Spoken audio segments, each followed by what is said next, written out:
નમસ્કાર. આકાશવાણી અમદાવાદ વડોદરા પ્રાદેશિક સમાચાર હિના મોદી વાંચે છે. સૌપ્રથમ મુખ્ય સમાચાર. પ્રધાનમંત્રી નરેન્દ્ર મોદીએ કહ્યું છે કે ઘોઘા અને હજીરાની વચ્ચે રોપેક્સ ફેરી સેવા ગુજરાતના લોકો માટે આગામી પેઢી માટેનું પરિવહન છે.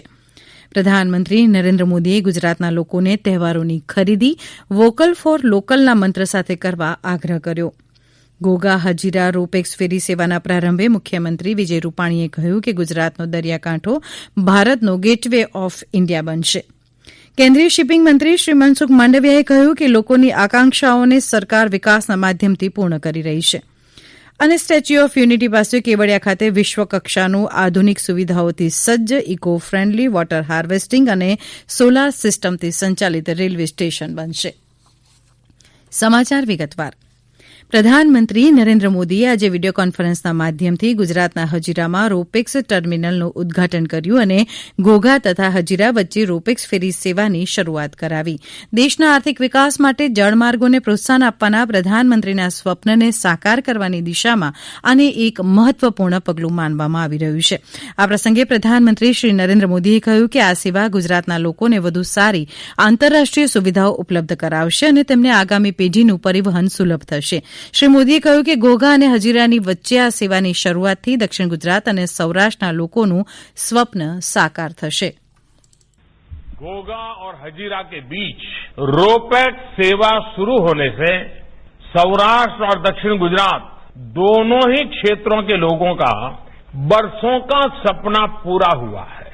बरसों का इंतजार समाप्त हुआ है. हजीरा में आज नए टर्मिनल का भी लोकार्पण किया गया है. શ્રી મોદીએ કહ્યું કે આ ફેરી સેવાથી ઘોઘા અને હજીરાની વચ્ચે 375 કિલોમીટરનું અંતર ઘટીને માત્ર 90 કિલોમીટર થઈ જશે. इस सेवा से घोघा और हजीरा के बीच अभी जो सड़क की दूरी 350 किलोमीटर की है वो समंदर के रास्ते सिर्फ 90 किलोमीटर रह जाएगी. यानी जिस दूरी को कवर करने में 10 से 12 घंटे का समय लगता था अब उस सफर में सिर्फ 3-4 घंटे ही लगा करेंगे. ये समय तो बचाएगा ही, आपका खर्च भी कम होगा. इसके अलावा सड़क से जो ट्रैफिक कम होगा वो प्रदूषण कम करने में भी मदद करेगा. પ્રધાનમંત્રીએ કહ્યું કે ગુજરાતમાં રોપેક્સ ફેરી સેવાના નિર્માણમાં અનેક મુશ્કેલીઓ સામે આવી અને આને બનાવવામાં વધુ શ્રમ પણ કરવો પડ્યો. તેમણે એન્જિનિયરો અને કર્મચારીઓની સાથે સાથે આ સેવા સાથે જોડાયેલા લોકોનો આભાર માન્યો. તેમણે કહ્યું કે આનાથી લોકોનું જીવન સરળ બનાવવામાં મદદ મળશે અને આ ક્ષેત્રમાં આર્થિક વિકાસની ગતિવિધિઓને પ્રોત્સાહન મળશે. પ્રધાનમંત્રીએ ફેરી સેવાના લાભાર્થીઓ સાથે પણ વાતચીત કરી હતી. શ્રી મોદીએ કહ્યું કે ગુજરાતમાં દરિયાઈ વેપાર સંબંધિત આંતરમાળખાકીય સુવિધાઓ અને ક્ષમતા નિર્માણ પૂર્ણ ઝડપી રીતે ચાલી રહ્યું છે. समुद्री व्यापार कारोबार के लिए एक्सपर्ट तैयार हो, एक ट्रेन मैन पावर हो, इसके लिए गुजरात में मैरीटाइम यूनिवर्सिटी बहुत बड़ा सेंटर है. इस सेक्टर से जुड़ी आवश्यकताओं के लिए प्रोफेशनल एजुकेशन देने वाला ये देश का पहला संस्थान है. यूनिवर्सिटी के अलावा लोथल में देश की समुद्री विरासत को संजोने वाला पहला नेशनल म्यूजियम बनाने की दिशा में भी काम चल रहा है. પ્રધાનમંત્રીએ કહ્યું કે સરકાર શિપિંગ મંત્રાલયનું નામ બદલીને બંદર મંત્રાલય શિપિંગ અને જળમાર્ગ કરવા જઈ રહી છે. હજીરા ઘોઘા રોપેક્સ ફેરી સેવા દક્ષિણ ગુજરાત અને સૌરાષ્ટ્ર ક્ષેત્રના પ્રવેશદ્વાર રૂપે કામ કરશે. આ શરૂ થવાથી માલસામાની હેરફેરમાં લાગતા સમયમાં ઘટાડો થશે અને દરરોજ આશરે 9000 લીટર ઇંધણની બચત થશે. આ સેવાથી કાર્બન ઉત્સર્જનમાં દરરોજ આશરે 240 લાખ ટનનો ઘટાડો થશે. અમારા સંવાદદાતા યોગેશ પંડ્યા જણાવે છે કે રોપેક્સ સેવા એ દેશના જળમાર્ગો વિકસિત કરીને તેમનો ઉપયોગ આર્થિક વિકાસમાં કરવાની દિશામાં લેવાયેલું પહેલું પગલું ગણાવી શકાય. રોપેક્સ ફેરી સેવાના ઘણા લાભ થવાના છે. તેના લીધે ઘોઘા અને હજીરા વચ્ચેનું અંતર જમીન માર્ગે 370 કિલોમીટર છે તે દરિયાઈ માર્ગે માત્ર 90 કિલોમીટરનું થશે. આના લીધે વ્યક્તિઓને મુસાફરી તથા માલસામાનની હેરફેરમાં લાગતો સમય ઘટશે તથા ઇંધણની બચત થશે. પ્રધાનમંત્રી શ્રી નરેન્દ્ર મોદીએ ગુજરાતના લોકોને તહેવારોની ખરીદી વોકલ ફોર લોકલના મંત્ર સાથે કરવા આગ્રહ કર્યો હતો. આ મંત્રને જીવનનો પરિવારનો મંત્ર બનાવીને તેમ ભારપૂર્વક જણાવતા પ્રધાનમંત્રીએ આ દિવાળીને વોકલ ફોર લોકલના મંત્રને ટર્નિંગ પોઇન્ટ બનાવીએ તેમ કહ્યું હતું. પ્રધાનમંત્રીએ કોરોના સમયમાં પૂરી સાવધાની સાથે દિવાળી પર્વ ઉજવવા શુભકામના પાઠવી હતી. સ્થાનિક અને નાના કારીગરો, મહિલા મંડળો, નાના વેપારીઓ દ્વારા ઉત્પાદિત ચીજવસ્તુઓ ખરીદીને આ નાના વર્ગના લોકોને પણ તહેવારો ઉજવવા આર્થિક સહયોગ કરવા અને દેશના જ લોકો દ્વારા ઉત્પાદિત ચીજવસ્તુઓની ખરીદી કરીએ તેમ પ્રધાનમંત્રી નરેન્દ્ર મોદીએ જણાવ્યું હતું. આ પ્રસંગે પ્રધાનમંત્રીએ ફેરી સર્વિસથી શું ફાયદો થશે તે અંગે સુરતના લોકો સાથે ઈ માધ્યમથી સીધો સંવાદ કર્યો હતો. હજીરા ઘોઘા રોપેક્સ સેવાના પ્રારંભે મુખ્યમંત્રી શ્રી વિજય રૂપાણીએ કહ્યું કે ગુજરાતનો દરિયાકાંઠો ભારતનો ગેટવે ઓફ ઇન્ડિયા બનશે. કે ગુજરાતના પોર્ટોનો વિકાસ, ગુજરાતનો દરિયા કિનારો ધમધમતો બને અને દુનિયાભરનો અહીંથી લોડિંગ અનલોડિંગ થાય અને આ ગુજરાતનો દરિયાકાંઠો એ ભારતનો એક ગેટવે ઓફ ઇન્ડિયા બનશે અને આવનારા દિવસોમાં આખી દુનિયા સાથે જોડાઈને આપણે ગુજરાતના વિકાસની સાથે ભારતના વિકાસને આગળ વધારશું એવી મને પૂર્ણ શ્રદ્ધા છે. આ પ્રાદેશિક સમાચાર આપ આકાશવાણી અમદાવાદ વડોદરા કેન્દ્ર પરથી સાંભળી રહ્યા છો. કોવિડથી બચવાના મહત્વપૂર્ણ 3 ઉપાય: માસ્ક પહેરો, 2 ગજનું સલામત અંતર જાળવો અને હાથ સાફ રાખો.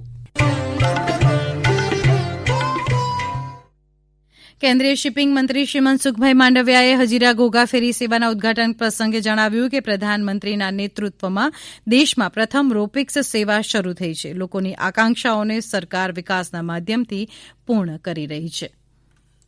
आज उत्सुकता के साथ घोघा से हजीरा तक के फेरी का प्रारंभ के अवसर पर अपनी आकांक्षाओं के साथ, विकास के सपनों के साथ आज हमारे साथ जुड़ गए हैं. और ऐसी स्थिति में आज मोदी जी का एक सपना था कि सूरत को मुझे सौराष्ट्र के साथ जोड़ना है.